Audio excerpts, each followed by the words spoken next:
एक समय की बात है। एक छोटे से गांव में रतन नाम का अत्यंत गरीब लकड़हारा रहता था। उसकी पत्नी विया गरीब से त्रस्त रहते रहते मानो टूट सी गई थी। विवाह को कई वर्ष बीत चुके थे, परंतु रतन और विया की गोद अभी तक सूनी ही थी। एक दिन जंगल में लकड़ियां काटते काटते इतनी गहरी उदासी में बोला, हे भगवान, कब तक यही थकान और यही निराशा दिन मेरे नसीब में लिखे रहेंगे।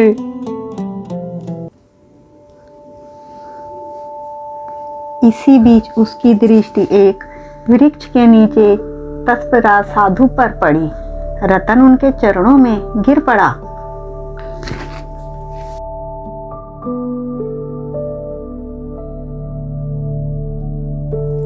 प्रणाम बाबा, आप तो परम ज्ञानी प्रतीत होते हैं। कृपया मेरे भविष्य और भाग्य के बारे में कुछ बताइए। मैं अत्यंत गरीब हूँ, कई बार भोजन तक नसीब नहीं होता। धन तो तुम्हारी किस्मत में बहुत है, पर उसे प्राप्त करने के लिए प्रयास आवश्यक है।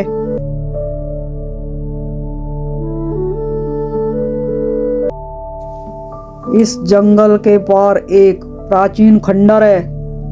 उस खंडर के पीछे एक चांदी सा चमकता वृक्ष मिलेगा। उस वृक्ष के नीचे खुदाई करना, वहां एक मटका मिलेगा, पर ध्यान रखना उसे जंगल में मत खोलना, उसे अपने घर ले जाकर ही खोलना।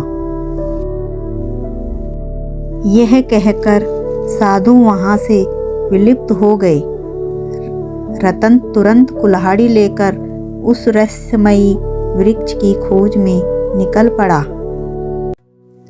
लंबी खोज के बाद उसे खंडर मिला। जैसे ही उसने भीतर कदम रखा, वह एक दूसरे गहरे जंगल में पहुंचा, जहां सूर्य की किरणें एक वृक्ष पर इस प्रकार पड़ रही थी कि वो चांदी सा चमक रहा था। रतन ने वही खुदाई आरंभ की और शीघ्र ही एक पुराना मटका उसके हाथ लगा। वह बड़े उत्साह से उसे घर ले आया। अरे, ये क्या लाए हो? जब मटका खोला गया तो दोनों स्तंभ रह गए। उसमें धन रत्न या सोना नहीं, बल्कि एक जीवित शिशु था, मानो अभी अभी जन्मा हो। ये असंभव है। बंद मटके में जन्मा हुआ शिशु, जरूर कोई देवी रहस्य है। बिया पहले तो भयभीत हुई, पर रतन ने उसे समझाया। कुछ दिन पहले तुम संतान के लिए रोई थी। शायद ईश्वर ने हमारी प्रार्थना स्वीकार कर ली है। उन्होंने उस बच्चे का नाम रखा आदित्य। समय बीतता गया। आदित्य एक शांत, अंतर्मुखी और असाधारण प्रवृत्ति का युवक बन गया। जंगल सबसे प्रिय स्थान था। वह घंटे अकेले झाड़ियों के बीच बैठा रहता।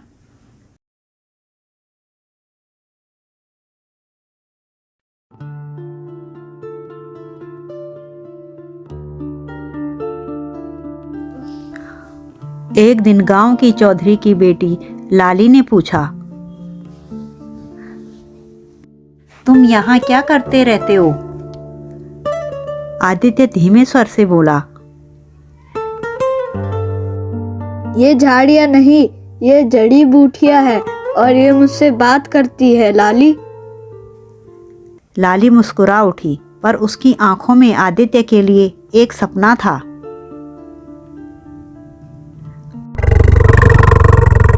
अचानक जंगल दहाड़ से कांप उठा। एक शेर पास था।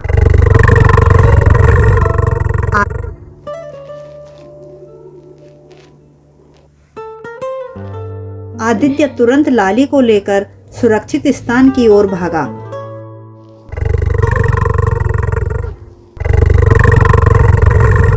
लाली मन ही मन समझ चुकी थी, आदित्य में कुछ तो असाधारण है। रतन धीरे धीरे बूढ़ा हो रहा था। उसने चिंतित होकर पूछा। बेटा, तुम दूसरों की तरह क्यों नहीं हो? अकेले जंगल में क्यों भटकते रहते हो? पिताजी, मुझे हमेशा ऐसा लगता है कि मैं इस दुनिया का नहीं, किसी और दुनिया का वासी हूँ। रतन और बिया यह सुनकर विचलित हो उठे।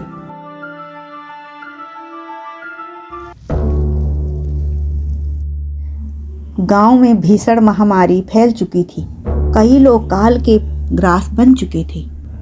चौधरी आदित्य के पास आया।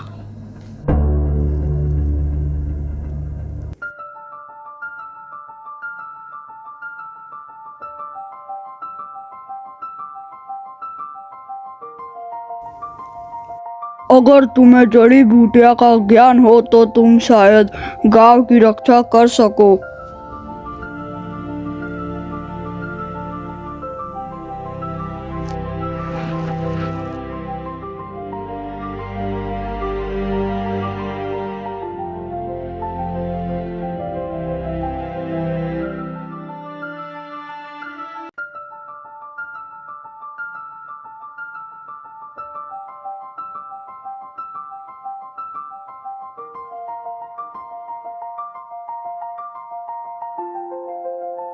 आदित्य जंगल गया।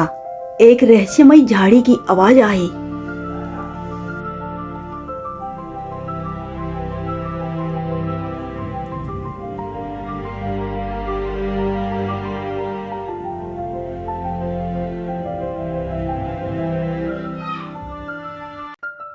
आदित्य जड़ी बूटी लाया और धीरे धीरे पूरा गांव स्वस्थ होने लगा।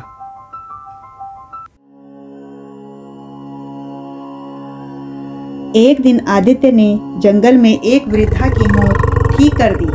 तभी शेर ने हमला किया। आदित्य घायल हुआ और अगले ही पल उसके घाव भरने लगे।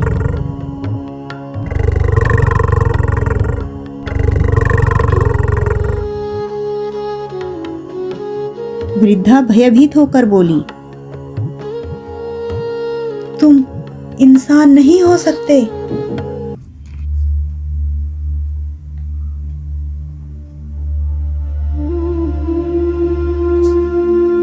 जब आदित्य घर लौटा, उसने पाया रतन और बिया महामारी से जूझ रहे थे। वह दोनों आदित्य की बाहों में तड़पते तड़पते चल बसे।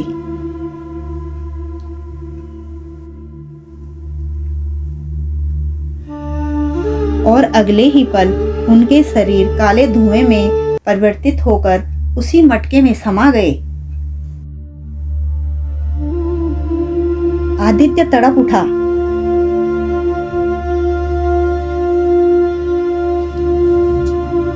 मैं कौन हूँ? मेरे माता पिता कौन थे? यह मटका आखिर क्या है?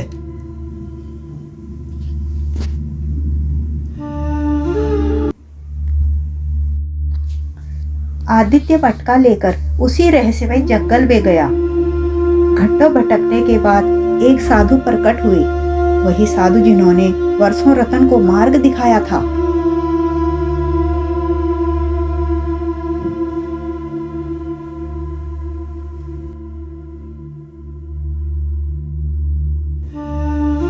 सच्चे हृदय वाले को ही वह चांदी का वृक्ष दिखाई देता है।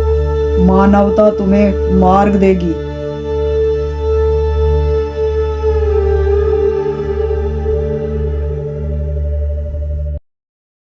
रास्ते में एक बूढ़ा व्यक्ति मिला, प्यास से तड़पता हुआ। आदित्य ने अपना मटका पेड़ के नीचे रख दिया और उसे पानी पिलाया।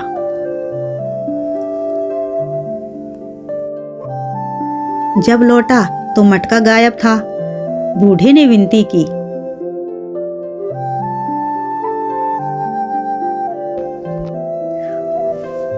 बेटा मुझे घर तक पहुंचा दो। आदित्य के सामने कठिन प्रश्न था। मटका ढूंढे या इस वृद्ध की सहायता करे। वह अंततः मानवता के मार्ग पर चल पड़ा।